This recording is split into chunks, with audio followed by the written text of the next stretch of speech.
בוקר טוב בשם השם, נעשה ונצליח, שנזכה להגדיל תורה ולאדירה בתכלית של יראת שמיים בעזרת השם. On est ce matin le lundi 14 juin, le 4 du mois de Tammuz, Lachem Tovim ou Shalom, shiur acheté ce matin par la famille Alouche.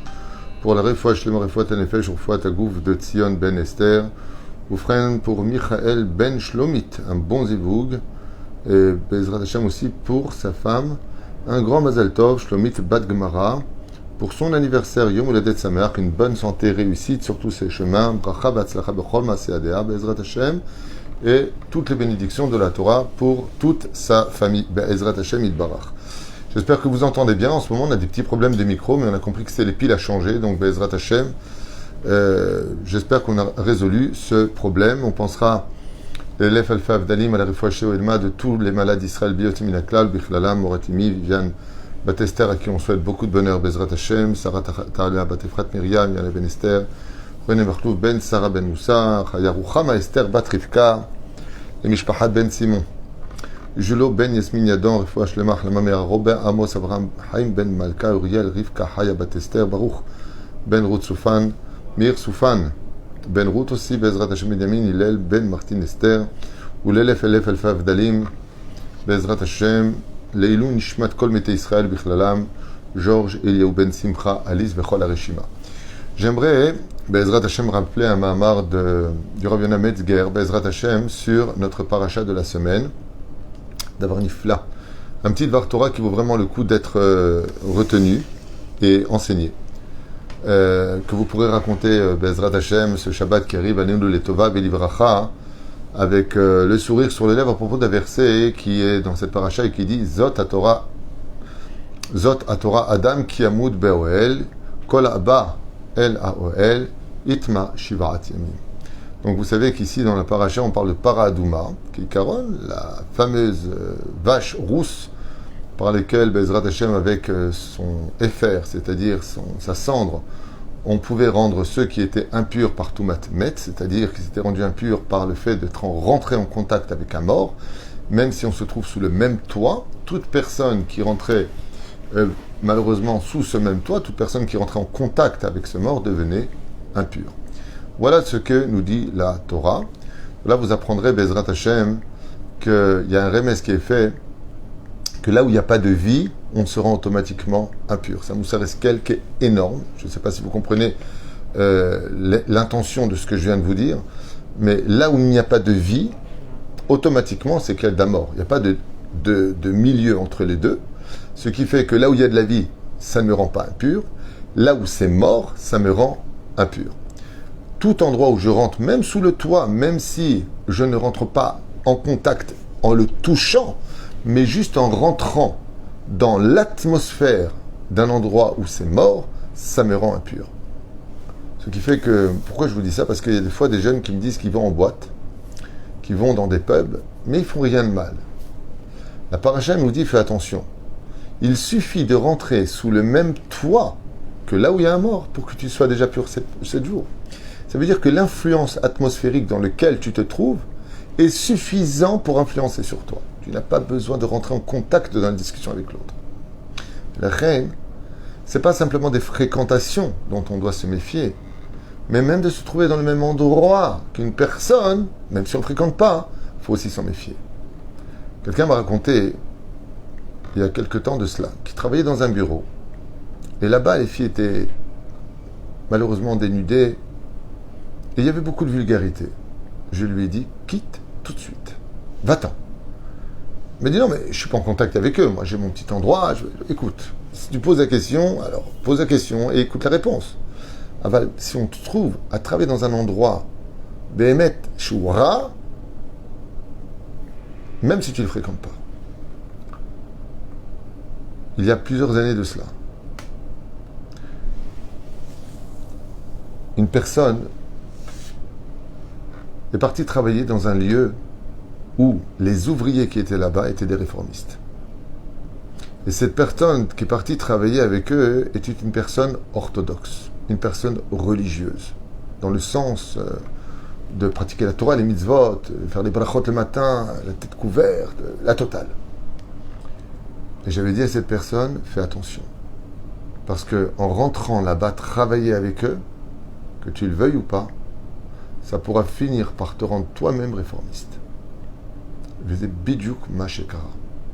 Après plusieurs mois, la vision des choses de cette personne a changé et le chemin qu'elle a pris, c'est le chemin des réformistes. Dis-moi qui tu fréquentes et je te dirai qui tu es. Cette paracha vient nous apprendre un chidouche Atsum. C'est que tu n'as pas besoin de fréquenter réellement la personne elle-même. À l'image de Yaakov Avinu, qui était juste à côté des sables, il ne le fréquentait pas. Pourquoi il voulait partir du ventre de sa mère quand ils étaient jumeaux à l'intérieur du ventre de Rivka? Oy les shrena. Oy les shrenu. Oy les rachas, slicha, oy les shrenu. Malheur à l'impie. Et alors? Et malheur à son voisin. Mais ils ne vivent pas ensemble. Oui, mais il est dans la même atmosphère. Les familles srim la lechet mim komot kaele, parce qu'on ne se rend pas compte que l'atmosphère elle-même est une influence. Maintenant, on rentre dans l'explication du Rav Yona Metzger, Shita Shebadel Chaim Alukim. Et il explique la chose suivante pour bien comprendre. Mazot omeret, mazé itma shivat yamim. Qu'est-ce que ça veut dire qu'il se rend impur? Ça veut dire qu'un juif, quand il part de ce monde, avant de partir, il est ou vivant ou impur. Au moment où il meurt, un juif, même un membre à lui, même un doigt qui est coupé, Hazve Shalom, on ne l'a pas vu, rend impur. Pourquoi ça rend impur? Parce que ça vit. Quand quelque chose est mort sans vie, en d'autres termes, vous avez bien compris ce qu'on voulait dire, si tu fréquentes des lieux qui sont morts, ben ça va te rendre impur. Si tu fréquentes des lieux qui sont vivants, c'est-à-dire que tu vas dans une ambiance où il y a de la Torah c'est la vie, Etzraïm, c'est-à-dire que tu peux aller profiter de ce que tu veux sur terre, mais il y a des brachot qui sont faites, il y a des belles paroles qui sortent de la bouche des gens, des bénédictions les uns sur les autres. Cette fréquentation-là ne te rend pas impur. Mais des lieux où on maudit les uns les autres, où il y a de la médisance sur les uns et les autres, il y a de la shonara sur les uns et les autres, tel que le Priskin Shulchan Aruch, alors là-bas, ça va te rendre impur. La Gemara nous dit dans Masechet Yevamot, Daf Samerhet, Masé Rabbi Shimon Bar Yochai, Zecher Tzedik Kadosh V'chasuto Yegen Al Kol Am Yisrael Amen. Rabbi Shimon Bar Yochai nous dit là-bas dans la Gemara que les Juifs, quand ils sont morts, ils rendent impurs, et les non-Juifs, quand ils sont morts, ne rendent pas impurs. Ce qui fait que dans le Tachles, même un Kohen pourrait rentrer dans un cimetière non-juif, surtout pas, donc Goy, et il ne se rendrait pas impur. Un juif qui passerait par un cimetière non-juif ne rendrait pas impur. La Gemara pose la question, elle dit, et pourquoi? Arrête, les deux, ils sont morts. Il dit Nachon. Seulement, comme vous le savez, en hébreu, le mot cimetière se traduit par Bet Hachaim, la maison des vivants. Et qu'en réalité, nos morts ne sont pas morts. Li Shene Afar, ceux qui dorment dans la poussière.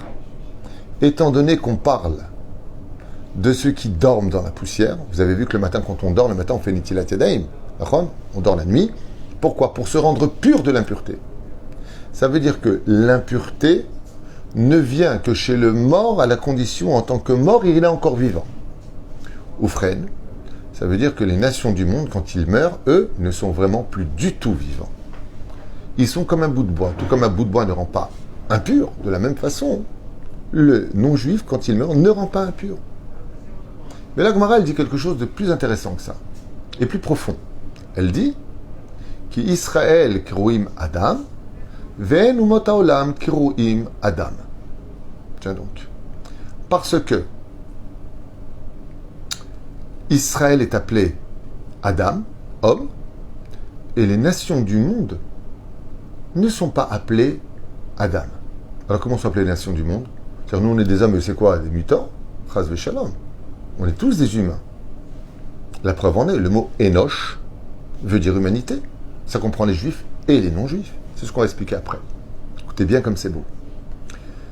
Alors Gemara pose la question, elle dit, alors comment s'appellent les nations du monde? Elle ne dit pas Adam, elle dit Ha-Adam.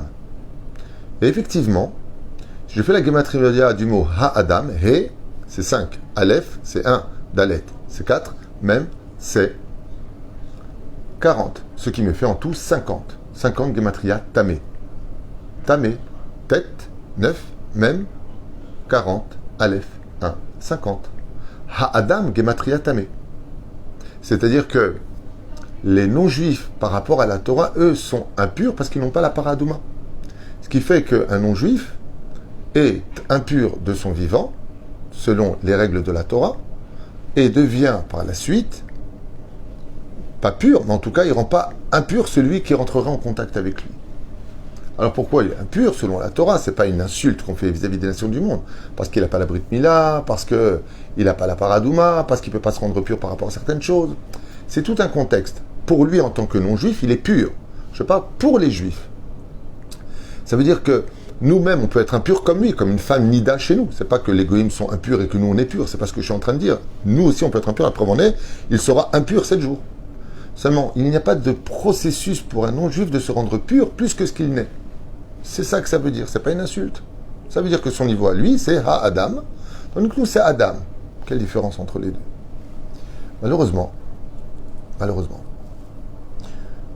pendant des siècles et des siècles, depuis le Moyen-Âge, jusqu'à il y a encore à peu près un siècle de cela, en Russie par exemple, en Pologne et partout ailleurs, Tchécoslovaquie, les nations du monde ont attisé la haine du peuple d'Israël par rapport bidiouk à cet enseignement de Rabbi Shimon Bar Yochai.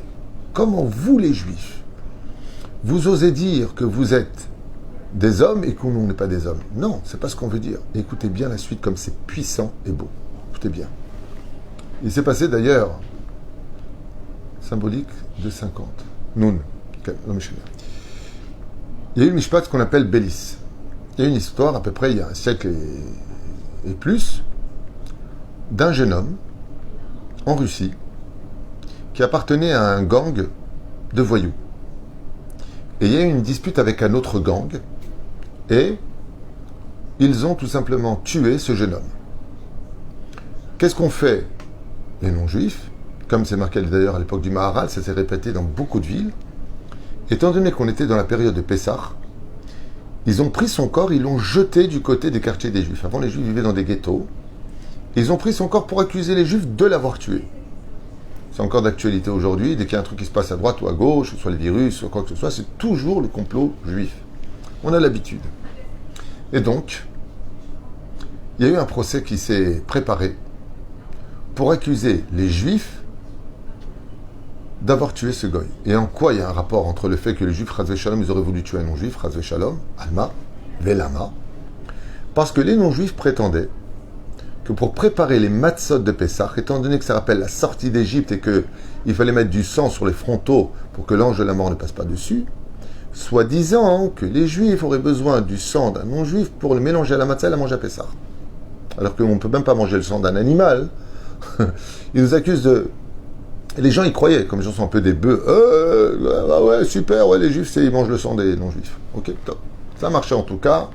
On n'a pas beaucoup donné beaucoup de raisons à ces non-juifs de l'époque, ou peut-être d'aujourd'hui, pour nous haïr. C'est-à-dire, le Hamas prend des enfants, il les met devant, il les attache. J'ai des vidéos d'ailleurs sur ce sujet-là, où les enfants hurlent, attachés par le Hamas, et ils les mettent juste à côté de là où ils tirent, pour que si Israël riposte là où on nous a tiré, que Chas v'Shalom, un enfant est touché, alors, voilà, les Juifs, ils ont tué des enfants. Vous êtes des assassins. Ils le savent, ils le voient. Moi, j'ai la vidéo, ils ne l'ont pas, eux. D'accord? Mais ça sert les arguments. Ça j'ai caché une conscience de la haine du Juif. Très bien. Qu'est-ce qui s'est passé là-bas? Ils ont envoyé, pour défendre la cause des Juifs, M. Grosenberg, qui était un Talmid Chacham, face à l'époque à un représentant de l'Église qui était très investi dans l'étude du Talmud, à ce qui paraît, et qui est venu prouver que les Juifs étaient des anti-non-juifs et qu'il leur déclarait la guerre avec toutes sortes d'arguments complètement faux. Qu'est-ce qu'a fait ce grand Chacham quand il est arrivé au palais de justice? Il a dit comme ça, et qui vous allez mettre en face de moi? Ils ont apporté monsieur un tel, je ne me rappelle pas de son nom, et il a dit, oui, moi je connais parfaitement le Talmud des Juifs, je suis très investi dans leur étude, et d'ailleurs, là-bas au nom d'un de leurs raves qui s'appelle Shimon Bar Yochai, eh bien, ils disent que eux sont Adam, et que nous ne sommes pas Adam. Alors il a regardé comme ça, il lui a dit, M. Grosenberg, il lui a dit, vous êtes très très investi dans le Talmud? Il lui dit oui, absolument, autant que vous. Autant que moi. Il lui dit très bien, à quelle époque a vécu Baba Batra? Alors que vous sachiez le mot Baba, en russe, ça veut dire grand-mère. Donc, qu'est-ce que comprend ce représentant pour accuser les Juifs qui est présent? Il croit que Baba, ça veut dire la grand-mère de Batra. Il lui dit, c'est très simple. 2 générations avant Batra. Et là, dans la salle, tous les Juifs éclatent de rire. Le juge demande de quoi il s'agit, pourquoi tout le monde rigole.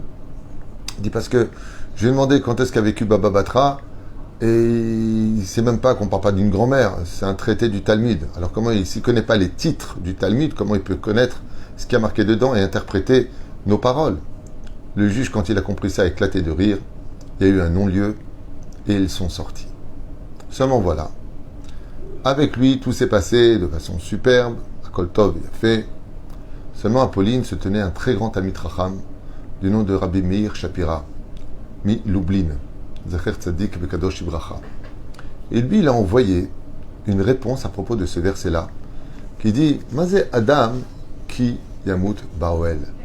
Qu'est-ce que ça veut dire que nous, on est appelés Adam et que les nations du monde ne sont pas appelées Adam? Il n'y a pas de Adamique. En d'avoir casé, c'est anti-Torah de dire une chose pareille. Vous allez comprendre maintenant de quoi est-ce qu'on parle. Rabbi Meir Shapira Alav Shalom donne une explication béhémet qui vaut vraiment l'oreille tendue. Écoutez bien. Il dit, vous savez que pour appeler un homme en hébreu, il y a 4 mots. Pour appeler un homme, il y a 4 mots. Ish, Enosh, Gever, Adam. Il y a 4 façons d'appeler un homme. Ces 4 façons-là. Mais une particularité, un machane meshutaf entre 3 de ces noms. Il y a un point commun. C'est que pour 3, le pluriel existe. Quand je dis Ish, au pluriel, c'est Ishim. Quand je dis Enosh, le pluriel, c'est Anashim. Quand je dis Gever, le pluriel, c'est Gvarim. Mais pour le mot Adam, il n'y a pas de pluriel. Rabbi Meir nous explique et il dit Rabbi Meir Shapira, il dit pour le mot Adam, il n'y a pas de pluriel. Quand on dit que les enfants d'Israël sont appelés Adam et pas les nations du monde, c'est parce que le mot Adam vient de comprendre l'histoire de tout le peuple d'Israël. C'est que le singulier du nom Adam, en réalité, c'est le pluriel. C'est pour ça qu'il n'existe pas de pluriel. On ne dit pas Adamim, ou Adamik, ou toutes sortes de ch'touyot. En d'avoir casé. Adam, c'est Adam. Et Rabbi Meir Shapira Alav Shalom, il dit Adam qui amoud be'oel. Celui, le juif, qui lui est capable de comprendre que quand l'autre il a mal, je suis mal. Si lui, il est tamé, étant donné que le singulier du peuple d'Israël, c'est le pluriel, ça me rend aussi tamé. Ce qui n'est pas Am levada dishkon. On est un peuple. Ça n'a rien à voir avec le racisme. C'est qu'on est un peuple. La Torah nous interdit l'assimilation, nous interdit les mariages mixtes. La Torah nous dit, faites attention, vous êtes appelés Adam, Atem kerouim Adam. Achen be'ezrat Hashem. Atem kerouim Adam. Ve'en umot haolam kerouim Adam. C'est vous qui êtes appelés hommes. Pirouche d'abord que le peuple d'Israël, quand il y en a un qui fait une mitzvah, c'est l'ensemble du peuple d'Israël qui profite de la mitzvah. Quand un fait une avéra, on va tous payer pour lui, parce qu'on est appelé Adam. Tandis que chez les nations du monde, dit Rabbi Meir Shapira, quand un fait un péché, il n'y a que lui qui va le payer, qui va le